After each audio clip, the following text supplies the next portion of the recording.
इस कहानी की शुरुआत होती है न्यूयॉर्क शहर को दिखाने से, जहाँ पर हम एक लड़की को देखते हैं जिसका नाम सैम होता है। यहाँ पर हमें पता चलता है कि सैम यहाँ पर कैंसर की पेशेंट है, यानी कि सैम के पास उसकी लाइफ के बहुत ही कम दिन बचे हैं। सैम यहाँ पर एक हॉस्पिस ग्रुप के अंदर रहती है, जहाँ पर उसके जैसे कई सारे पेशेंट और भी होते हैं। सैम के साथ यहाँ पर उसकी कैट भी रहती है, जिसे सैम बहुत ज्यादा प्यार करती है। सैम की कैट का नाम होता है फ्रोडो।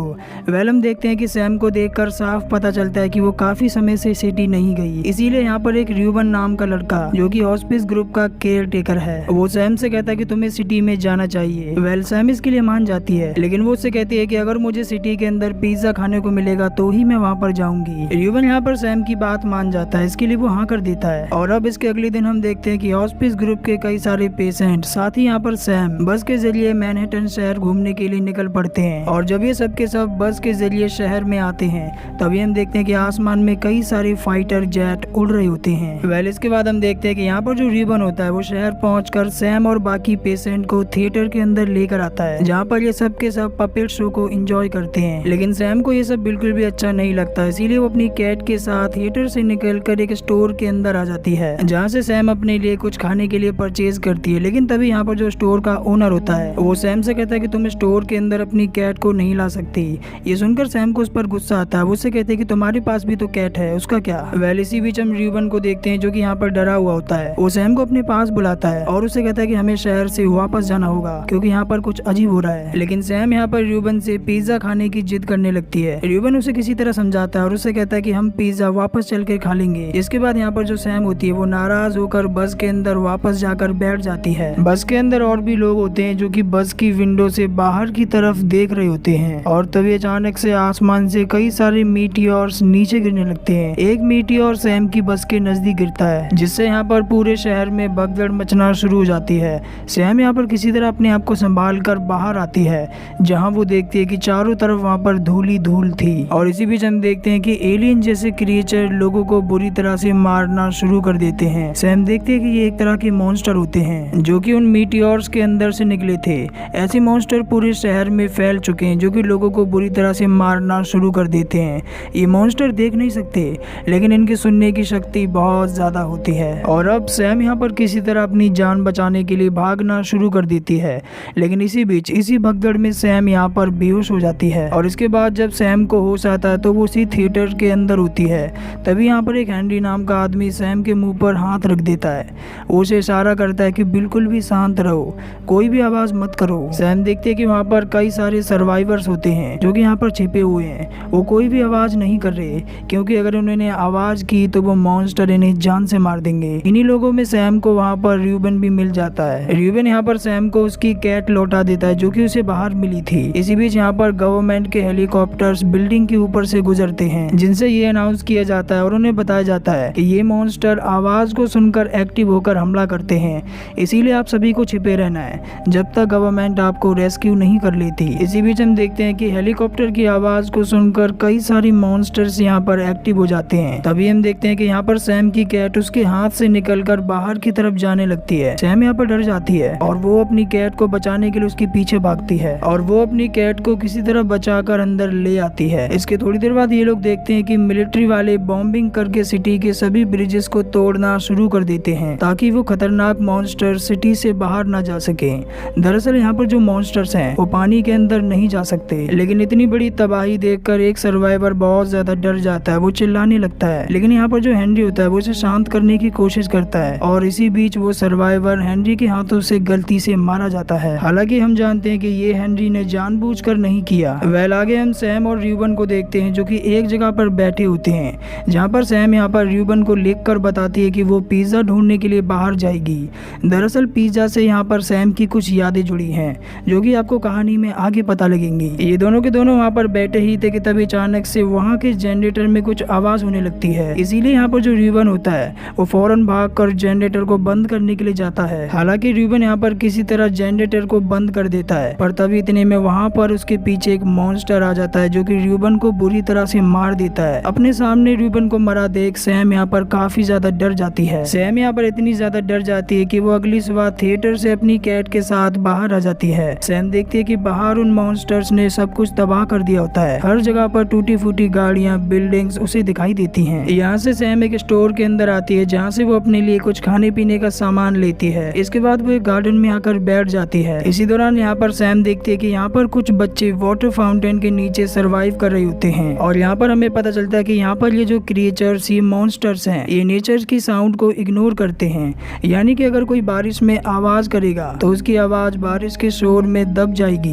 तभी यहाँ पर फिर से हेलीकॉप्टर्स के जरिए अनाउंस किया जाता है कि यहाँ पर ये जो मॉन्स्टर्स हैं ये पानी के अंदर नहीं आ सकते, इसीलिए आप सभी को सी पोर्ट तक आना होगा जहाँ से आपको सरवाइव करके बोट के जरिए निकाला जाएगा। और ये सुनते ही लोगों की भारी भीड़ एक साथ सी पोर्ट की तरफ जाने लगती है। इनमें यहाँ पर सैम भी होती है, लेकिन जब यहाँ पर इतने सारे लोग एक साथ चलते हैं तो यहाँ पर उनके पैरों से आवाज होने लगती है, जिसे सुन यहाँ पर कई सारे मॉन्स्टर्स अचानक से एक्टिव हो जाते हैं और ये मॉन्स्टर्स यहाँ पर लोगों की भीड़ पर हमला कर देते हैं। ये मॉन्स्टर यहाँ पर लोगों को बुरी तरह से एक एक करके मारना शुरू कर देते हैं। यहाँ पर बहुत ज्यादा भगदड़ मच जाती है, जिस बीच यहाँ पर सैम नीचे गिर जाती है और उसकी कैट उससे अलग हो जाती है। सैम यहाँ पर मॉन्स्टर से अपनी जान बचाने के लिए एक कार के नीचे आकर छिप जाती है, लेकिन तभी यहाँ पर एक आदमी जिसे मॉन्स्टर्स ने पकड़ा हुआ होता है वो सैम का पैर पकड़ लेता है, लेकिन सैम किसी तरह उससे पीछा छुड़ाती है और वहाँ से निकलकर अलग डायरेक्शन में भागकर सैम एक गली के अंदर आकर छिप जाती है। वहीं इधर हम सैम की कैट को देखते हैं जो कि एक बिल्डिंग के बेसमेंट तक आ जाती है जहाँ पर बहुत सारा पानी भरा हुआ होता है। तभी यहाँ पर पानी के अंदर से एक आदमी निकलता है जो कि एक सर्वाइवर है। ये आदमी सैम की कैट को फॉलो करते हुए सैम तक आ जाता है। इस आदमी का नाम होता है